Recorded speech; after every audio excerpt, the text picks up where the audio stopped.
সাম্য agro YouTube চ্যানেলের পক্ষ থেকে সবাইকে জানাচ্ছি শুভেচ্ছা এবং অভিনন্দন। আপনারা ভিডিওতে দেখতে পারতেছেন যে প্রচুর পরিমাণে বেগুন রয়েছে জমিতে এবং উত্তোলন করা হচ্ছে। হ্যাঁ দর্শক, এটি হচ্ছে আপনার চাঁপাইনবাবগঞ্জের মিজান নামে এক ভাই, যিনি এটি রোপণ করেছেন। এখানে তার বাড়ি হচ্ছে চাঁপাইনবাবগঞ্জে। যে কৃষক ভাই, ওই মিজান ভাই, উনি এখানে আপনার ৩০০ শতাংশ জমির মধ্যে বেগুন রোপণ করেছেন। ৩০০ শতাংশ বলতে ৩ একর, ৩ একর জায়গার মধ্যে রোপণ করেছেন। এই বেগুনের আসলে যে জাতটি রয়েছে সেটি হচ্ছে চক্র বেগুন, ভারত শীতের একটি চক্র বেগুন।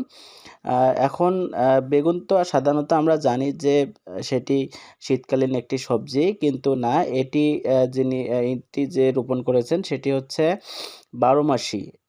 আর বারোমাসি অনেক জাত রয়েছে, তার মধ্যে চক্র বেগুন ভারত শীতের যে বারোমাসি জাতটি সেটি ইনি রোপণ করেছেন। তিনি আমাদের কাছ থেকে সাম্য অ্যাগ্রো থেকে তিনি চারা ক্রয় করেছিলেন। ২৫০০ চারা তিনি ক্রয় করেছিলেন, সেখানে রোপণ করেছেন ৩০০ শতাংশ জমির মধ্যে। তারই আসলে আপনার তিনি হচ্ছেন হারভেস্ট করতেছেন। প্রথমবারে আসলে তিনি হারভেস্ট করেছেন প্রায় ৪ লক্ষ টাকার মতো তিনি বাজারে সেল করছেন, বাজারে দাম ভালো পেয়েছেন। তো তার মোটামুটি টার্গেট রয়েছে, বেগুন তো সাধারণত আপনার ১.৫ থেকে ২ বছরেরও বেশি সময় ধরে যত্ন করলে ভালো ফল পাওয়া যায়।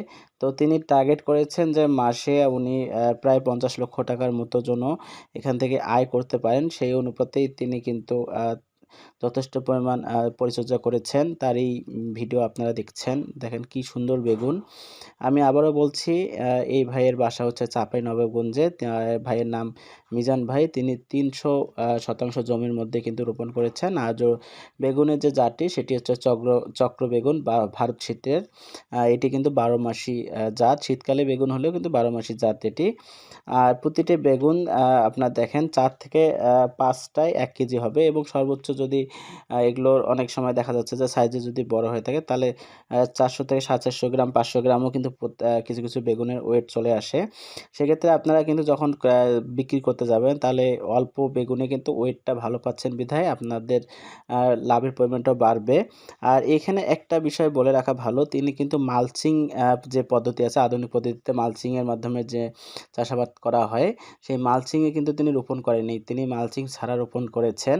তো এই মালচিং ছাড়া রোপণ করাতে কিন্তু ফলনের পরিমাণটা একটু কম হয়েছে। তো মালচিং যদি উনি রোপণ করতেন তাহলে ফলনের পরিমাণটা আরও বৃদ্ধি পেত।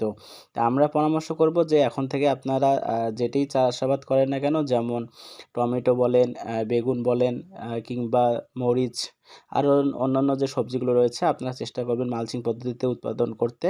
তাহলে যে পরিমাণ উৎপাদন হবে তার চাইতেও মালচিং পদ্ধতিতে উৎপাদনের পরিমাণটা আরও আসলে বৃদ্ধি পায়। তো ইনিও চিন্তাভাবনা করছেন যে নেক্সট টাইম যখন উনি আবার রোপণ করবেন তাহলে মালচিং পদ্ধতিতেই রোপণ করবেন।